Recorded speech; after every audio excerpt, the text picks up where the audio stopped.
दोस्तों नमस्कार। मैं डॉक्टर वीमा गुप्ता एज ए काउंसलर आज फिर से आपके सामने एक नया टॉपिक लेके उपस्थित हुई हूँ दोस्तों। तो आज दोस्तों हम बात करेंगे इमोशनल इंटेलिजेंस की। शायद आप लोगों ने भी सुना होगा ये टर्म इमोशनल इंटेलिजेंस। ये आज का हमारा टॉपिक है। तो दोस्तों इमोशनल इंटेलिजेंस है क्या? दोस्तों अक्सर हम इमोशंस की बात जब हम करते हैं, जब इमोशंस की बात हम करते हैं तो हम जनरली उसे लेबल कर देते हैं दो भागों में, निगेटिव इमोशंस और पॉजिटिव इमोशंस। पॉजिटिव इमोशंस हम उन्हें कहते हैं जैसे हैप्पीनेस, कंटेंटमेंट, थैंकफुलनेस। इस तरह की सिचुएशंस को, इस तरह के इमोशंस को, भावों को हम पॉजिटिव इमोशंस का नाम दे देते हैं दोस्तों। और दूसरे तरह के इमोशंस को कह देते हैं हम निगेटिव, जैसे एंगर, सैडनेस, या किसी बात को लेके, किसी भी बात को लेके दुखी होना या रोना, या एंगर, गुस्सा या इम्पल्सिव बिहेवियर। ये सारे इमोशंस किस में आते हैं दोस्तों? निगेटिव। बट हम इन्हें क्यों टैग कर देते हैं? दोनों ही इमोशंस हैं दोस्तों। कोई इमोशन निगेटिव, नकारात्मक या सकारात्मक नहीं होता है, वो इमोशंस होता है। जानना है हमें जब हम बात करते हैं इमोशनली इंटेलिजेंट होने की, तो आखिर इमोशनली इंटेलिजेंट या इमोशनल इंटेलिजेंस है क्या दोस्तों? इमोशनल इंटेलिजेंस जिसे हम कहते हैं, जिस व्यक्ति को हम कहते हैं कि इमोशनली इंटेलिजेंट है, तो हम क्या देख रहे होते हैं दोस्तों उसमें? हम किसी के व्यवहार करने के तरीके, किसी के रिएक्शन देने के तरीके, कि किसी इमोशंस के प्रति उसके रिस्पॉन्ड देने के तरीके को देखकर उसे इमोशनली इंटेलिजेंट कह देते हैं दोस्तों। इमोशनल इंटेलिजेंस एक ऐसी कला है, इमोशनल इंटेलिजेंट होना, इमोशनली इंटेलिजेंसी एक ऐसी आर्ट है दोस्तों, जिसे हम अपने इमोशंस को बैलेंस करना सीखते हैं, अपने इमोशंस को रिएक्ट करना सीखते हैं। किसी ने कुछ आपके पसंद की बात नहीं करी तो आपने उसे गुस्से में जवाब दिया। ये दोस्तों एक तरीका हो गया एंगर को एक्सप्रेस करने का। या किसी की बात को लेके गुस्सा आया, हमने उसे अंदर ही सप्रेस कर दिया, हमने कुछ रिएक्शन नहीं दिया, कुछ रिस्पॉन्ड नहीं दिया। तो ये भी इमोशनल इंटेलिजेंस का एक तरीका होता है। इमोशनल इंटेलिजेंस है या नहीं है, आप ये तय करता है आपका व्यवहार करने का तरीका, आपका रिस्पॉन्ड करने का तरीका। दोस्तों क्यों है ये इमोशनल इंटेलिजेंस जरूरी? इमोशनल इंटेलिजेंस से दोस्तों हमारी रिलेशनशिप्स बेटर होती है, डिसीजन मेकिंग हमारी बेटर होती है, सेल्फ कॉन्फिडेंस बेटर होता है, इमोशनली अवेयर होते हैं हम। इमोशनली अवेयरनेस है जो स्थिति हमारी, वो बेटर होती है। इन सब से मतलब क्या है दोस्तों? रिलेशनशिप्स बेटर कैसे होती है? आप बिना सोचे समझे कभी भी कुछ कह जाते हैं, किसी को हर्ट कर जाता है, तो इसका मतलब आप इमोशनली इंटेलिजेंट नहीं है। इससे आपके रिलेशनशिप्स खराब होते हैं। जब आप इमोशनल इंटेलिजेंट होते हैं तो आप रिस्पॉन्ड करना सीख जाते हैं दोस्तों। आप रिएक्ट न करके रिस्पॉन्ड करते हैं दोस्तों। इमोशंस को कैसे एक्सप्रेस करना है, ये जब आप सीख जाते हैं तो आप इमोशनली अवेयर हो जाते हैं। आपकी डिसीजन मेकिंग बेटर होती है दोस्तों। आप डिसीजन सही ले पाते हैं, दूसरे की इमोशंस को समझते हुए आप अपने डिसीजंस को बेटर तरीके से ले पाते हैं। आप अपने को सेल्फ कॉन्फिडेंट फील करते हैं दोस्तों। इमोशंस है क्या? इमोशंस एक नेचुरल फैक्ट है दोस्तों। हर पर्सन, हर एनिमल बीइंग, हर कोई भावनाओं को महसूस करता है दोस्तों। वो नेचुरल है, ये नेचुरल प्रोसेस है। इमोशंस आना, किसी का दुख देख के दुखी हो जाना, किसी जोक्स पे हंसना,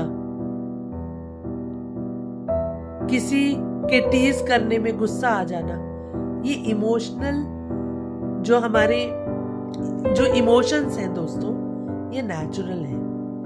बट बिहेवियर, हम उसे रिस्पॉन्ड कैसे करते हैं? हम किसी इमोशन के आने पर उस इमोशन को एक्सप्रेस कैसे करते हैं, ये हमारा बिहेवियर है। दो चीजें होती हैं दोस्तों, इमोशन और बिहेवियर। इमोशंस तो नेचुरल है दोस्तों, लेकिन बिहेवियर हमारा सीखा हुआ व्यवहार है, लर्न व्यवहार है ये। दोस्तों, हम किसी घटना के घटित होने पर, किसी फैक्ट के या किसी इमोशंस के सामने आने पर हम उसे कैसे रिस्पॉन्ड करते हैं, ये हमारा एक सीखा हुआ व्यवहार होता है। या तो हम पुराने एक्सपीरियंसेस से, या हम चाइल्डहुड से अपने पेरेंट्स से या अपने ग्रैंड पेरेंट्स से, भाई बहनों से, पीयर ग्रुप से सीखते हैं कि किसी व्यवहार को कैसे रिस्पॉन्ड किया जाता है। तो वो हमारे बिहेवियर पैटर्न बन जाते हैं दोस्तों। इन इमोशंस को हमें कैसे एक्सप्रेस करते हैं, ये हमारे जो पैटर्न बन जाते हैं वो बिहेवियर होता है। उस बिहेवियर को बैलेंस करना,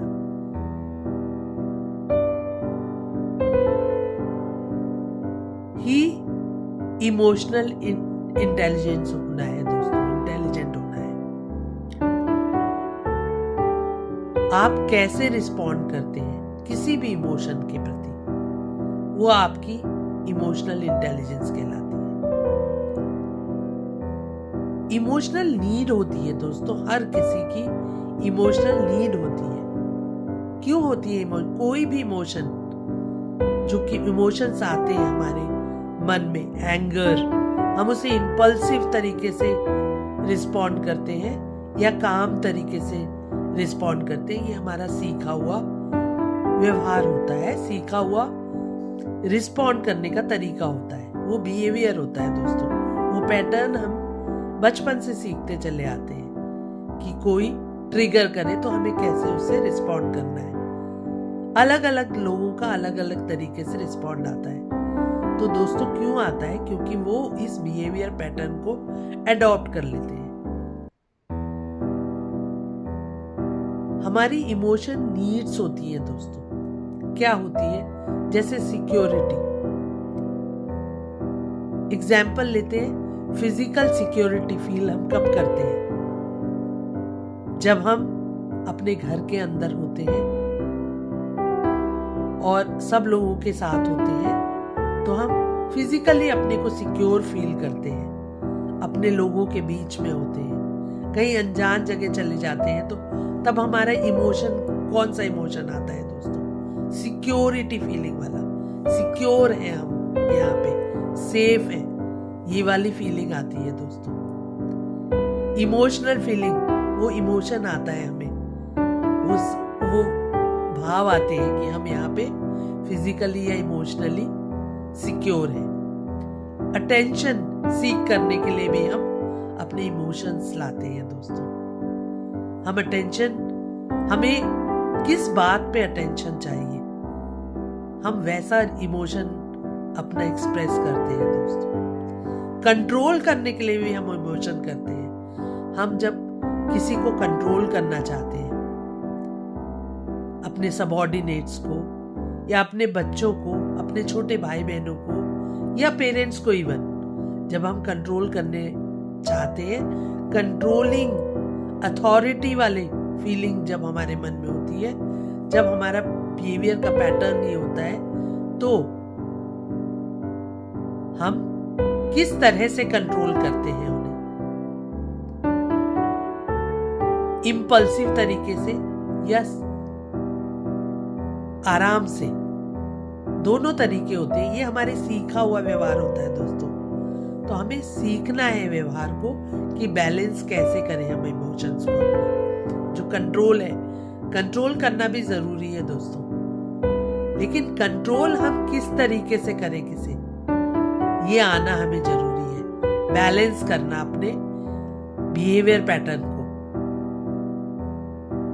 इमोशंस को कंट्रोल करना, अपने कंट्रोलिंग जो फीलिंग है, कंट्रोल करने वाला इमोशन है, क्योंकि कंट्रोल करना भी, बिना कंट्रोल करे हम जीवन में किसी भी राह में बह सकते हैं दोस्तों, किसी भी जो हमारे लिए कष्टकारी भी हो। तो कहीं ना कहीं कंट्रोलिंग भी जरूरी होती है, लेकिन कंट्रोल हम कैसे कर रहे हैं? सटल तरीके से या एग्रेसिव होके इम्पल्सिव तरीके से। मीनिंग एंड पर्पस, जब हम कभी कभी ऐसा इमोशन आता है कि हम सब कुछ करते हुए भी अपने को खाली महसूस करते हैं, हमें लगता है हम अंदर से दुखी हैं। तो दोस्तों हमें ढूंढना चाहिए कि हमारी कोर वैल्यू क्या है, हमारे मन की कोर वैल्यू क्या है। उसे ढूंढकर जब हम उसे संतुष्ट करेंगे, जैसे कि हमारी अगर कोर वैल्यू है कमाना, तो हम कमाने के पीछे लगे रहेंगे तो भी हमें इमोशन आएगा कि कुछ मिस हो रहा है। तो कहीं ना कहीं आपकी वो कोर वैल्यू आपके इसमें कॉन्फ्लिक्ट पैदा कर रही है आपके इमोशंस में, क्योंकि कोर वैल्यू शायद आपको किसी की हेल्प करना या फैमिली के साथ टाइम स्पेंड करना या फिर दान देना, लोगों की हेल्प करना, कोई भी कोर वैल्यू आपकी हो सकती है। तो उसे आपको ढूंढना होगा दोस्तों। जब आप उस कोर वैल्यू पर भी काम करेंगे जो आपकी लाइफ का मीनिंग और पर्पस है, तब आप कंटेंट फील करेंगे दोस्तों अपने आप को। तभी आप बैलेंस व्यवहार भी कर पाएंगे, इमोशनली इंटेलिजेंट बिहेव कर पाएंगे। प्राइवेसी, हर कोई सोशल एनिमल है, इंसान भी दोस्तों एक सोसाइटी के बीच में रहता है वो, तो वो अपने आप को प्रूव करना चाहता है उस सोशल नॉर्म्स के अकॉर्डिंग।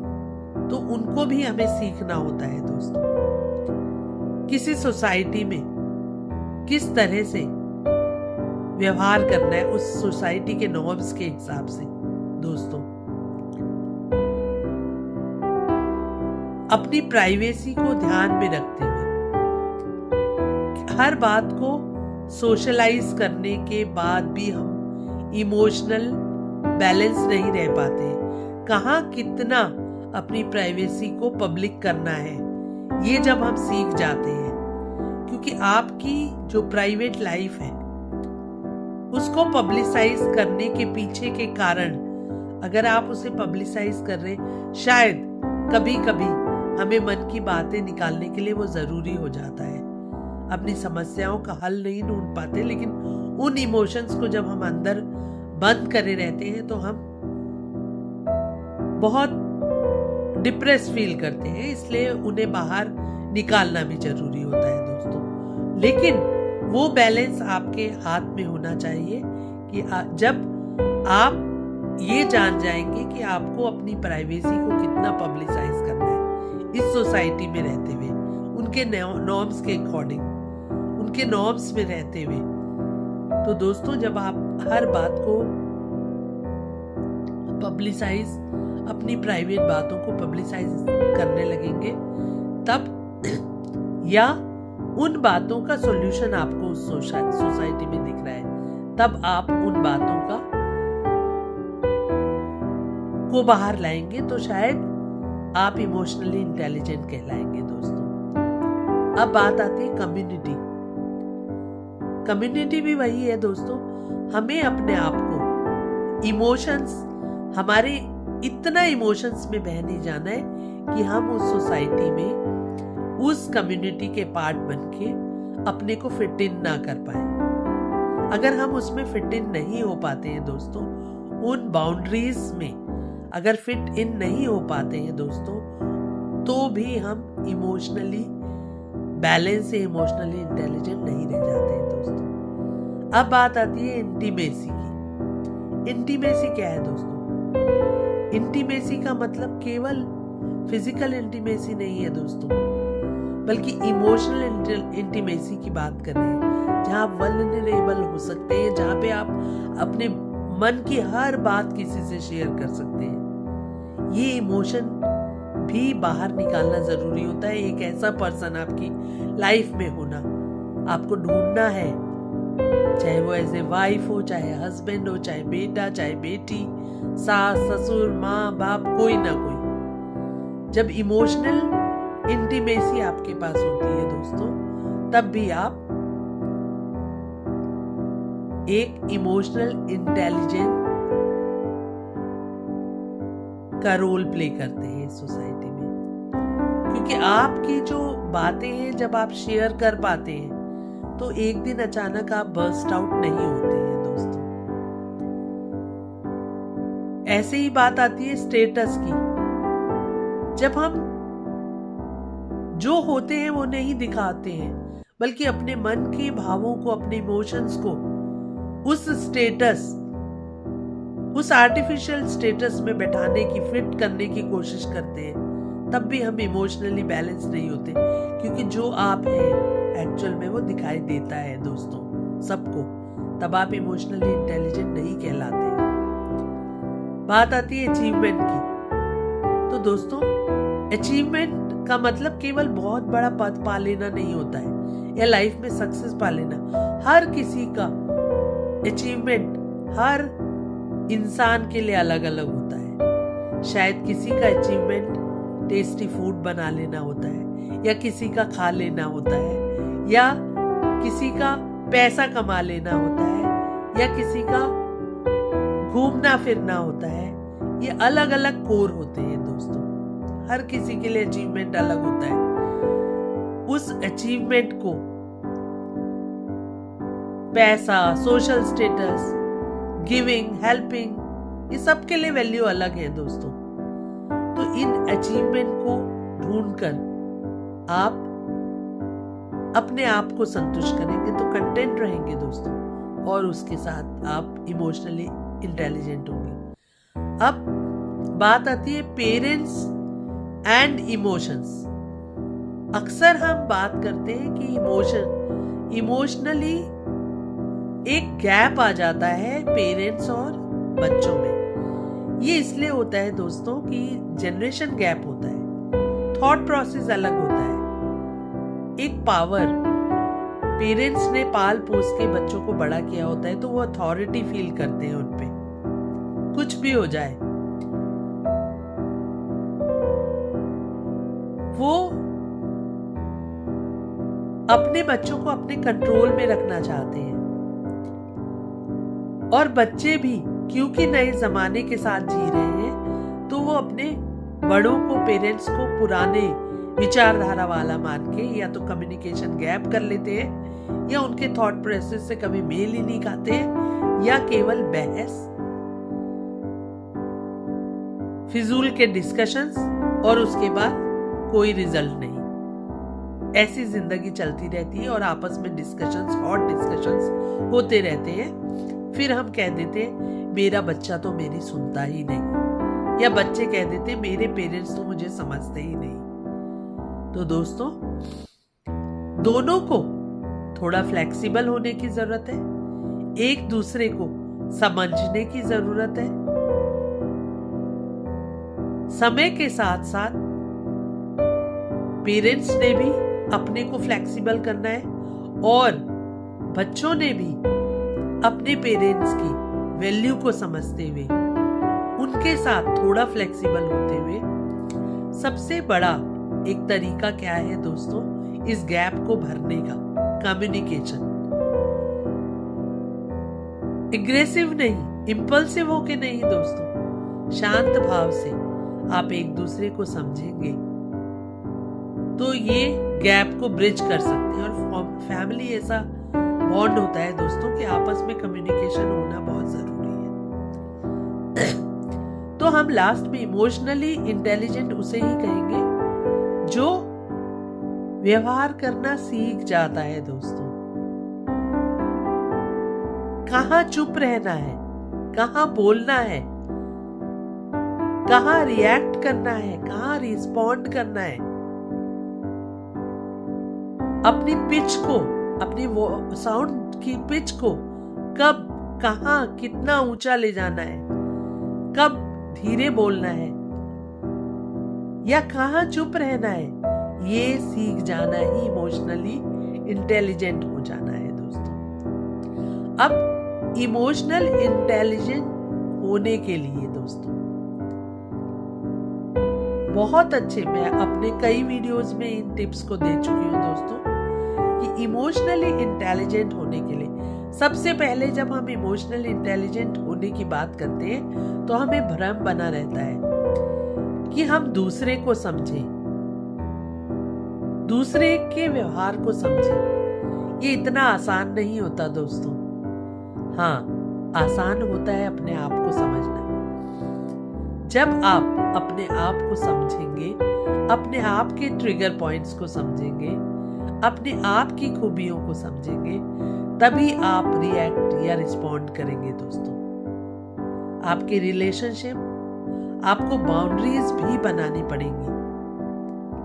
किन बाउंड्रीज के से आपको क्रॉस नहीं करना और किन बाउंड्रीज से किसको अपने उन बाउंड्रीज को क्रॉस नहीं करने देना है, ये भी आपको तय करना होगा दोस्तों। इसका मतलब ये नहीं है कि आप हाथापाई या लड़ाई झगड़ा या इंपल्सिव एक्ट करके ही उस बाउंड्रीज को क्रिएट कर सकते हैं दोस्तों। आप वो जगह छोड़ सकते हैं जहां आपको ये भी बाउंड्रीज बनाना है दोस्तों। नो कहना सीखना। हम नो कहना क्यों नहीं सीख पाते हैं? हमें डर होता है दोस्तों कि हम रिलेशंस को खो देंगे। दोस्तों, नो कहने से रिलेशंस नहीं खोते, हमेशा यस कहने से रिलेशंस खोते हैं। क्योंकि जब आप हर रिलेशन में यस कहना सीख जाते हैं या मजबूरी से कहते हैं, तो आप अंदर ही अंदर हैप्पी नहीं फील करते, गिल्ट फील करते हैं। उन इमोशंस को बैलेंस करना, सारे इमोशंस को, चाहे वो एंगर हो, चाहे हैप्पीनेस हो, आप कहीं दुखी वाली जगह, कहीं कोई मिस हैपनिंग वाली जगह आप हैप्पीनेस वाली इमोशन को एक्सप्रेस करेंगे तो वो गलत है दोस्तों। तो मेरा यही कहना है कि इमोशंस को बैलेंस करना जब हम सीख जाते हैं, हम बिहेव करना सीख जाते हैं, और जो गलत व्यवहार हम कर रहे होते हैं वो कहीं ना कहीं हम अपने बचपन से सीखे होते हैं। दोस्तों, आप देखिए, जैसा व्यवहार आप करते हैं आपके बच्चे भी वही व्यवहार करते हैं। आप ज्यादा गुस्सा करते हैं, आप गुस्से में जो करते हैं, जैसा व्यवहार करते हैं, अब्यूज करते हैं या हाथापाई करते हैं, मार पिटाई करते हैं या चीजों को तोड़ते फोड़ते हैं, तो आपके बच्चे भी वही पैटर्न दोहराते हैं व्यवहार का दोस्तों। क्योंकि जाने अनजाने वो सीख रहे होते हैं दोस्तों। तो आप अपने बच्चे को अगर इमोशनली इंटेलिजेंट बनाना चाहते हैं तो उन व्यवहार को ना करें जिस व्यवहार को आप उससे एक्सपेक्ट नहीं करते। जो व्यवहार, उस व्यवहार को उस पर या उसके सामने ना पेश करें दोस्तों। हमेशा आप देखेंगे, हम कहते हैं ना, कभी किसी लोगों को देख के अगर कोई गाली देता है तो हम कहते हैं घर से सीख के आया है। तो दोस्तों, क्यों कहते हैं? क्योंकि ये सीखा हुआ पैटर्न है, वो इमोशन है, वो गुस्से में गाली दे रहा है। लेकिन वो गुस्से में गाली देना व्यवहार है। गुस्सा इमोशन है दोस्तों, लेकिन गुस्से में गाली देना व्यवहार है। तो ये व्यवहार उसने सीखा है। तो हमें किसी इमोशंस को कैसे एक्सप्रेस करना है, किस बिहेवियरल पैटर्न में एक्सप्रेस करना है, वो सीख जाते हैं जब हम बैलेंस करना सीख जाते हैं, जब अपने व्यवहार को, अपने इमोशंस को बैलेंस करना सीख जाते हैं। तो दोस्तों, जो मैं अभी बात कर रही थी कि हम सोचते हैं जब हम दूसरे को समझ जाएंगे, दूसरे के व्यवहार को समझ लेंगे, हम दूसरे को समझने की कोशिश करते हैं, लेकिन हमें दूसरे को समझना इतना आसान नहीं होता है। हमें अपने आप को समझना होता है इमोशनली इंटेलिजेंट बनाने के लिए। जब हम अपने ट्रिगर पॉइंट्स, अपनी खूबियों को पहचानते हैं तो हम व्यवहार करना, एक बैलेंस व्यवहार प्रेजेंट करना भी सीख जाते हैं दोस्तों। एक इमोशनल इंटेलिजेंट बिहेवियरल पैटर्न को एक्सप्रेस करने के लिए 3 एक्सरसाइज मैं एज ए काउंसलर बताना चाहूंगी दोस्तों। कभी भी आपको कोई ऐसे इमोशंस आते हैं जो कंट्रोल नहीं हो पाते, तो आप पहली एक्सरसाइज जो मैं हमेशा बताती हूँ, डीप ब्रीदिंग करिए दोस्तों। आप देखते हैं कि उस इमोशन से आपका ध्यान, जब आप डीप ब्रीदिंग करते हैं तो आप कैलकुलेट कर पाते हैं कि आप कैसे रिएक्ट करें। क्या ये रिएक्शन मेरा क्या सही है या नहीं, या क्या जरूरी है मुझे ये रिएक्शन देना। तो ये आप कैलकुलेट कर पाते हैं जब डीप ब्रीदिंग करते हैं दोस्तों। ऐसे ही दूसरा, जब हमारे इमोशंस बहुत हाइपर होते हैं, हम एंगर फील कर रहे थे, तो बॉडी भी हमारी अंदर से गर्म हो जाती है दोस्तों। तो जब हम पानी पीते हैं तो एक तो पॉज मिल जाता है हमें, और वो जो इमोशंस होते हैं हमारे बहुत हीट फील करा रहे होते हैं हमें, वो भी एक काम सिचुएशन में आ जाते हैं दोस्तों। हम रिलैक्स हो जाते हैं, फिर हम एक बैलेंस बिहेवियर एक्सप्रेस कर पाते हैं दोस्तों। तीसरी एक्सरसाइज है, हम बैकवर्ड काउंटिंग करना शुरू कर दें। जो भी है आपका 10, 9, 8, बैकवर्ड काउंटिंग क्यों कहा जाता है दोस्तों? क्योंकि आपको उसे ब्रेन में थोड़ा सा फोकस करना पड़ता है। तो फोकस आपका कहाँ होता है? काउंटिंग में हो जाता है दोस्तों। तो वो जो मूवमेंट है वो चला जाता है, जिससे कि आप एक गलत तरीके से रिएक्ट या इम्पल्सिव रिएक्शन ना देके एक बैलेंस रिएक्शन दे पाते हैं दोस्तों।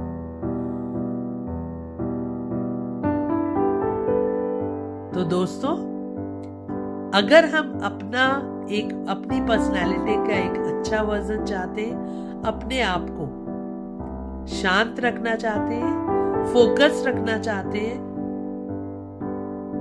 कंट्रोल करना चाहते हैं, अपने को सेल्फ कॉन्फिडेंट रखना चाहते हैं, तो हमें इस इमोशनल इंटेलिजेंसी की बहुत आवश्यकता होती है दोस्तों। तो शायद आप मेरे इस वीडियो से इमोशनल इंटेलिजेंस होने का अर्थ समझ पाए होंगे, और सबसे पहले जब आप इस इमोशनल इंटेलिजेंस को समझ सके हैं, तो आप स्वयं पर अपने इमोशंस को पहचान कर कि मैं कब खुश होता हूं, मैं कब क्रोधित होता हूं या होती हूं, या कब एक्साइटेड होती हूं, कब सैड होती हूं, कब पीसफुल फील करती हूं, ये सारे अपने इमोशंस को पहचानने लगेंगे तो रिएक्शन न देके रिस्पॉन्ड करना भी सीख जाएंगे दोस्तों। बैलेंस रिस्पॉन्ड करना, बैलेंस बिहेवियर करना जब आप सीख जाएंगे तो दोस्तों आपके रिलेशंस बेटर होंगे, आपकी डिसीजन मेकिंग बेटर होगी, सेल्फ कॉन्फिडेंस बेटर होगा, और इमोशनली आप अवेयर होंगे। तो ये सारी खूबियां शायद आप अपने आप में भी चाहेंगे विकसित करना, डेवलप करना, तो दोस्तों आपको अगर आपके रोज के लाइफ में अगर मेरी वीडियोस कुछ भी वैल्यू ऐड कर रही हो तो प्लीज मेरे वीडियो को लाइक करेंगे, मेरे चैनल को सब्सक्राइब करेंगे और किसी के लिए भी आपको ये वीडियो इम्पोर्टेंट लगती है तो उससे शेयर करना नहीं भूलेंगे। और मेरे वीडियो में कमेंट्स करके जो भी आपको अच्छा लगता है या जो कोई नई बात आप जानना चाहते हैं, जिस से रिलेटेड आप बातें जानना चाहते हैं, वो मुझसे कमेंट सेक्शन में जरूर पूछेंगे। नेक्स्ट वीडियो में मैं फिर से आपके साथ उपस्थित होंगी ऐसे ही कोई टॉपिक को लेके जो आपके मेरे जीवन में और वैल्यू ऐड करे। मैं अपने छोटे छोटे कोशिशों से आपको नए नए कंटेंट्स में वीडियो बना के भेजने की कोशिश करती रहती हूँ दोस्तों। तब तक के लिए धन्यवाद। कल फिर आपसे नए वीडियो के साथ मिलूंगी। तब तक के लिए अलविदा, डॉक्टर वीमा।